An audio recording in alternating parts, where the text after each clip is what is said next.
윤석열 대통령 기각 마지막 1등 공신은 이재명이 될 수 있다. 자, 이 이야기 설명을 드리죠.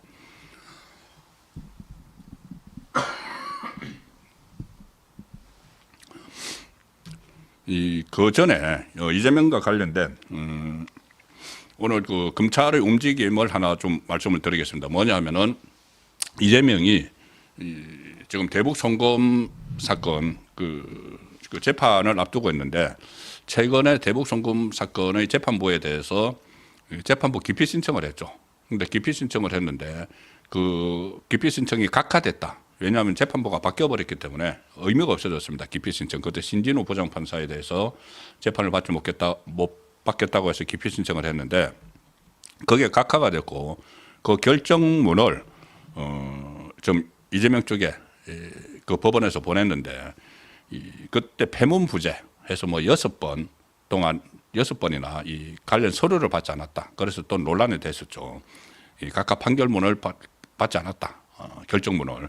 그 논란이 됐는데 그 대북 송금 사건과 관련해서 오늘 이 아주 주목할 만한 기사가 하나 보도가 됐습니다. 뭐냐면은 이화영은 그 이재명 대북 송금 사건의 공범이죠. 이화영이 정원수, 아주 고가의 정원수, 고가의 정원수를 산림 복구용으로 둔갑시켜서 북한에 보냈다. 이런 보도가 하나 나왔습니다. 이화영이 북한으로부터 고급 정원수, 금송, 그리고 주목을 보내달라는 요청을 받아서 5억 원 상당의 금송 주문을 산림 복구 지원 목적으로 꾸며서 북한에 보냈다. 이게 이제 이화영의 공소장에서 나온 내용입니다. 이걸 국민의힘 주진우 의원실이 제초를 받아서 언론사에서 그것을 입수를 했는데 그때 안부수라고 있죠. 안부수 아태평화교류협회 회장으로부터 북한의 김성해 조선아시아태평양위원회 실장이 금송과 주목을 원한다. 이런 요청을 이화영이 이제 전달을 받았습니다. 그래서 이것을 금송을 보내주기로 10억 원 상당의 금송, 주목을 지원해 주기로 약속을 했는데 약속이 이행되지 않으니까 북한이 안보수실에 이제 독촉을 했다.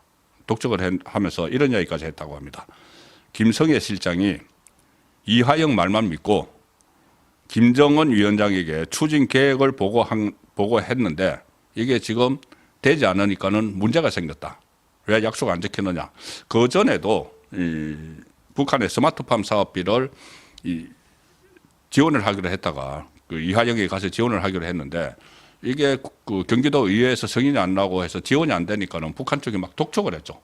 독촉을 하니까 이화영이 김성태 쌍방울 회장에게 긴급하게 SOS를 쳐가지고 김성태가 대신 내준 거죠. 스마트팜 사업비.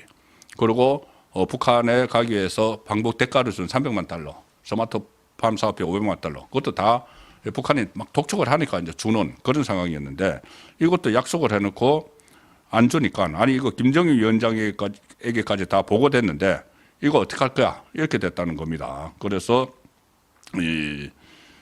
이화영이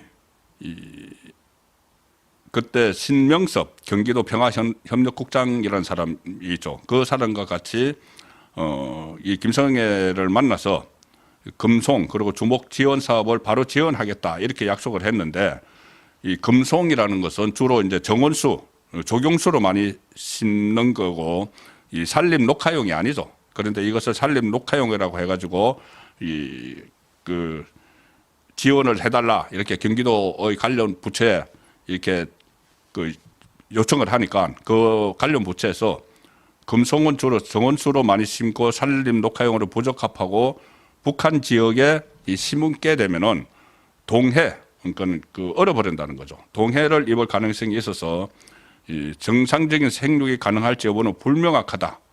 그리고 금송은 일본이 원산지입니다. 그래서 일왕을 상징하는 나무로 알려졌다.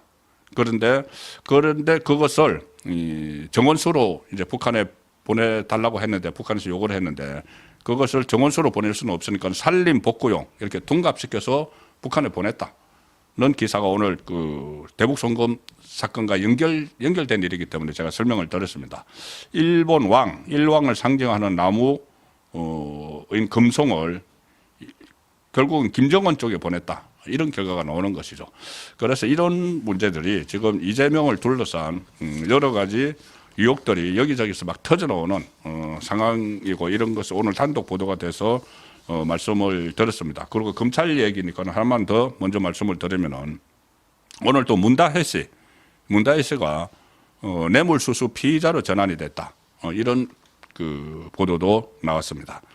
이 문재인이 지금 그 전주지검에 뇌물수수 피의자로 해가지고 그 문다혜 씨가 태국 이주할 때 이상직 전 이스타항공 회장으로부터 받았던 급여 같은 것들, 2억 2,300만 원, 이게 이제 뇌물죄로 보고 있는데, 소환 일보 직전에 지금 이런 전국, 탄핵 전국이 조성이 되면서 그게 이제 일단 돼 있죠.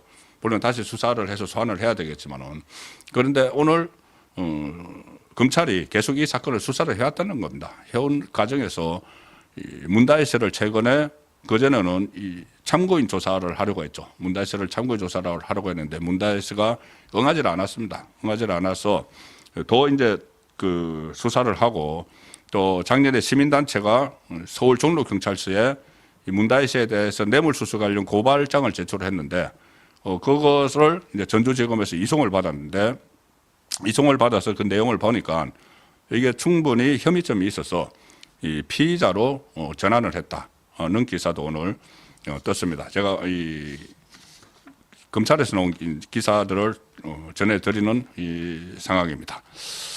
자, 이 상황에서 이재명의 이 2심 판결이 윤석열 대통령의 현재 선거에 이 마지막 변수가 되고 있다. 자, 이런 또 보도들과 분석들이 나오고 있습니다. 왜 그런가 하면은 원래 지금 이제 그 원래 순서가 먼저 윤석열 대통령에 대한 선고가, 그 헌재 선고가 먼저 나오고, 그 다음에 이재명의 2심이 나오면은 그 이재명의 2심에 이재명 대통령의 선고가 오히려 영향을 미칩니다. 오히려 영향을 미칠 수가 있는 것이, 그러니까 가령 예를 들어서 기각이나 각하가 되면은 아무 영향을 안 미치지만은, 만약에 이게 인용이 되면은 이재명에 대한 2심 선고를 하기가 사실상 어려워지죠. 그래서 이재명이 지금까지 꿈꿨던 게 바로 그 구도입니다. 윤석열 대통령에 대한 이 선고가 먼저 나와서 인용이 되면은 바로 이제 조기 대선 국면으로 접어드니까, 조기 대선으로 접어들면은 이재명이 당 대표직을 던지고 바로 예비 후보 등록을 해버리는 거죠. 예비 후보를 등록을 하면은 그 이후에 2심이 과연 제대로 선거를 할 수 있을까? 대선 이후로 선거를 늦출 가능성이 있겠죠. 그렇게 압박을 하겠죠. 민주당과 이 지지자들이, 좌파의 강성 지지자들이, 개딸들이 나서서 그렇게 압박을 하겠죠. 그러면은 나중에 대선이 끝나서 만에 하나 조기 대선이 열리고 또 거기다 또 만에 하나 이재명이 집권을 하게 되면은 모든 자기의 사법 리스크를 다 없애버리려고 하는 그 차원에서 어떻게 하든 이 윤석열 대통령의 현재 선거보다 본인의 재판이 뒤로 가도록 여러 가지 뭐 장치도 하고 재판 지연술도 쓰고 뭐 회문부재 해서 2심 관련 그 재판 서류도 받지도 않고 변호사도 선임을 안 하고 그런 행위를 했었죠. 그런데 그것이 결국 다 무산이 돼서 윤석열 대통령의 선거가 오히려 더 뒤로 늦어지고, 이재명은 내일 이 선거법 2심 재판에서 형이 확정이 됩니다. 자, 그러면은 이재명이, 저희가 좀 전에 말씀드린 대로 이재명의 2심에서 기존 1심대로 피선거권 박탈형이 나올 확률이 98.3%인데, 피선거권 박탈형이 나오면은 헌재 재판관들이 상당히 홀가분해진다는 이야기죠. 헌재 재판관들이.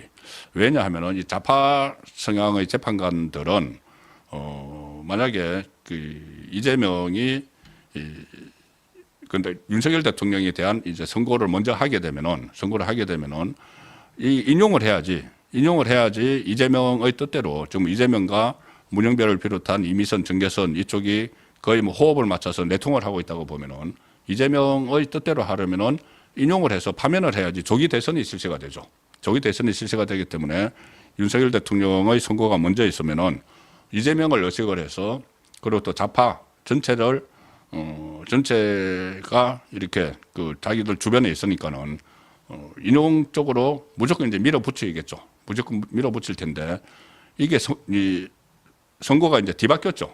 뒤바뀌어서 내일 이재명 선거를 먼저 하기 때문에 이재명이 예상대로 일선과 같은 피선거권 박탈형이 선고가 되고 그러면은 만약에 조기 대선이 실시가 되더라도 이재명은 그 대법원 그 확정 판결을 먼저 나와서 출마하지 못할지도 모르고 어쨌든 큰 혼란이 일어나게 되죠. 이재명의 그 나중에 혹시라도 집권을 하게 되면은 뭐 불소추 특권 문제도 있고 여러 가지 논란이 있어서 대혼란이 일어나기 때문에 헌법재판관들이 상당히 이제 그 상황까지 가면은 이재명의 선거가 먼저 내려지기 때문에 현재 선거에서 좀 심정적으로 아주 자유로워질 수가 있다는 겁니다. 어떤 그 전에는 이 현재가 윤석열 대통령 탄핵 사건 심리를 서두르면서 이재명의 조기 대선 출마를 위한 발판을 마련하려는 것 아니냐 이런 이야기를 받았는데 그러니까 인용을 전제로 했던 것이죠. 그런데 현재가 윤 대통령의 선고를 이재명의 항소심 판결 이후로 이제 미루게 되면서 그 인용에 대한 부담감, 윤석열 대통령 선고에서 인용에 대한 부담감이 거의 그 확 줄어든다는 것이 되는 것이죠. 그래서 이 선고 순서가 바뀐 것이 결국은 결과적으로 보면은 지금 말씀드린 대로 윤석열 대통령의 기각 그 결정을 받는데 이재명이 그 앞서서 유죄를 받게 되니까는 헌법재판관들의 그 부담감을 상당히 덜어주는 그런 결과가 나왔기 때문에 제가 저렇게 표현을 쓰는 겁니다. 이 윤석열 대통령 기각을 하는데 마지막 1등 공신은 이재명이 될 수 있다. 이재명 변수가 이 윤석열 대통령 선거에서 사라지기 때문에 그런 상황이 올 수도 있다고 해서 제가 저렇게 설명을 드렸습니다. 그러니까 무리하게 이재명의 선고가 먼저 나와서 이제 유죄가 2심까지 그 확정되면은 헌법재판관 입장에서 좌파 성향의 재판관들이라도 무리하게 인용 쪽으로 갈 필요가 없어진다는 그런 이 상황, 정치적인 상황이 새로 지금 발생을 했다는 이야기입니다. 그래서 내일 이재명의 선고를 앞두고 결국 이재명 선고와 윤석열 대통령의 현재 선고 사이에 상당한 이제 역학관계가 있으니까는 그 역학관계가 지금 유리한 쪽으로 조성이 되고 있다는 내용을 설명을 드렸습니다.